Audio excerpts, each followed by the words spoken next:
Argument 3, the Book of Mormon was plagiarized from other books.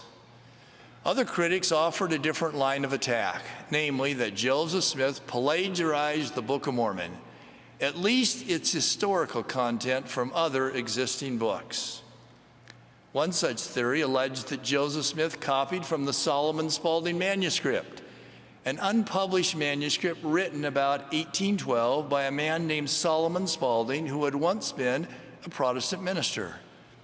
It is a fictional account of ancient Romans who were sailing for England but were blown off course and landed in North America. When the critics were asked to produce the manuscript for comparison with the Book of Mormon, they conveniently claimed it was lost. However, with the passage of time, the manuscript was found in 1884 by a Mr. L.L. Rice. He found the alleged smoking gun in the personal historical papers of one of the very critics who claimed the manuscript was lost. Knowing of its alleged connection to the Book of Mormon, Mr. Rice, Mr. James Fairchild, and others, none of whom were members of the LDS Church, reviewed it and concluded, quote, "We compared it with the Book of Mormon and could detect no resemblance between the two in general or in detail," end of quote.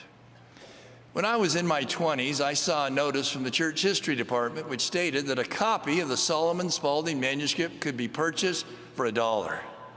I ordered a copy and likewise found no meaningful relationship whatsoever between the two books.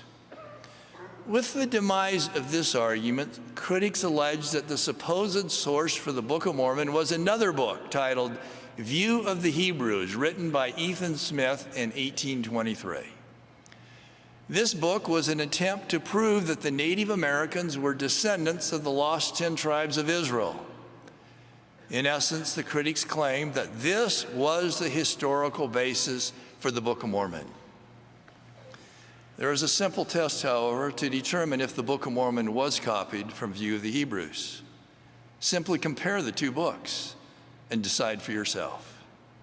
With complete academic honesty, B.H. Roberts, one of the leading scholars of the church, listed some possible parallels between the two books, but then reached this conclusion: I am taking the position that our faith is not only unshaken but unshakable in the Book of Mormon, and therefore we can look without fear upon all that can be said against it.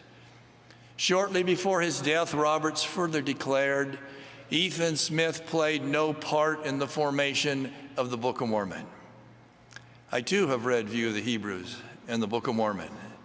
Suffice it to say, these two books have totally different objectives and writing styles. For example, the Book of Mormon's principal focus is to testify of Jesus Christ and his doctrine. Accordingly, the historical setting is not the focus, but rather the background music that gives context and emphasis to the doctrine. The principal focus, however, for View of the Hebrews is to historically connect the Native Americans to the ancient Hebrews. In addition, View of the Hebrews is a series of independent quotes and purported evidences to prove its theory.